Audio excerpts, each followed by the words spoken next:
pagtahi ng bolero na malinis, ganito lang. Ito ay parte ng back, lining and body.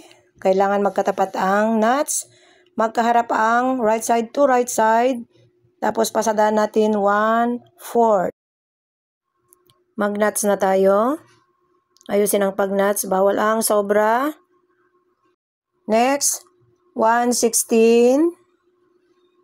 Kailangan kung saan yung lining, ang paling nakaharap dyan mismo sa may lining. Bago mo i-1/16. Mga baguhan, intindihin maigi itong aking sinasabi ha. Para hindi kayo malito. Ngayon ito na yung ating back.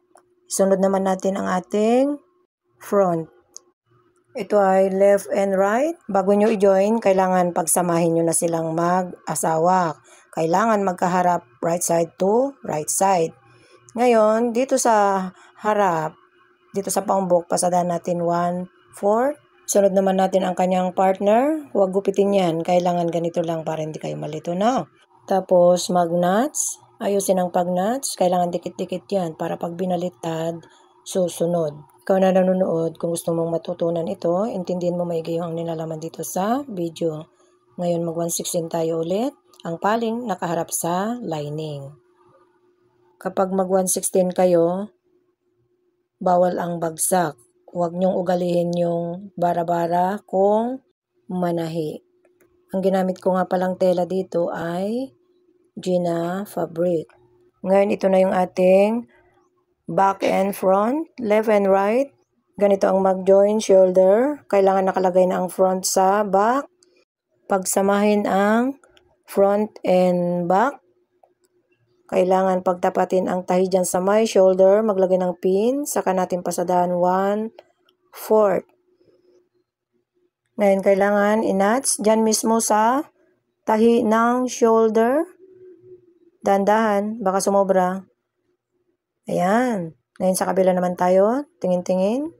Titigan ang aking mga daliri. Ganito lang ang inyong gagawin. Tapos dyan sa may shoulder, pagtapatin ang tahi, maglagay ng pin. Tapos pasadahan ng 1/4. Tapos dyan sa shoulder, mag-nuts. Balik ta rin. Ngayon ituturo ko sa inyo kung paano naman tayo magsara dito sa armhole.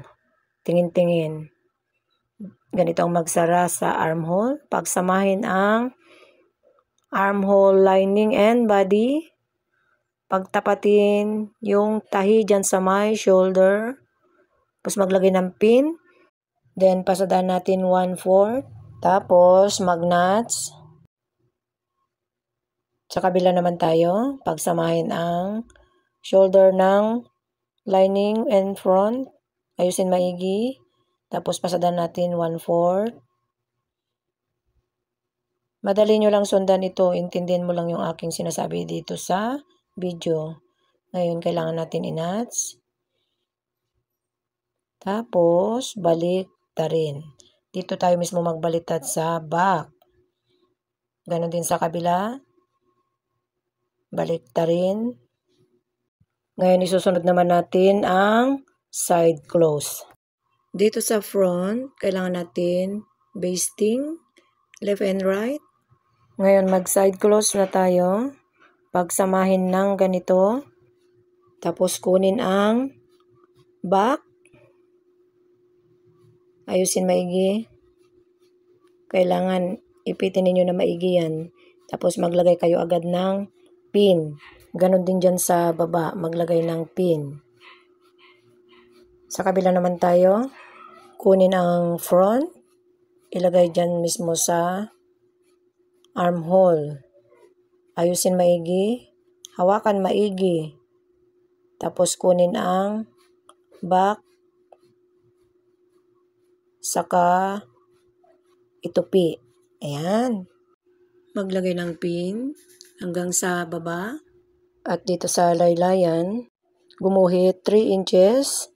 Dahil dyan tayo magbaliktad. Side close na tayo. Dyan tayo magsimula sa may armhole. Pasadahan 1/4. Pagdating dyan sa baba, tignan ninyo yung laylayan ng front.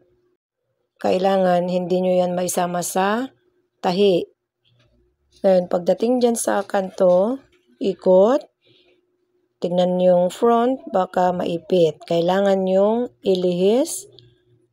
Ilihis nyo yan ha, yung 1/4 bago kayo magpasada ng 1/4 hanggang dun sa may marking.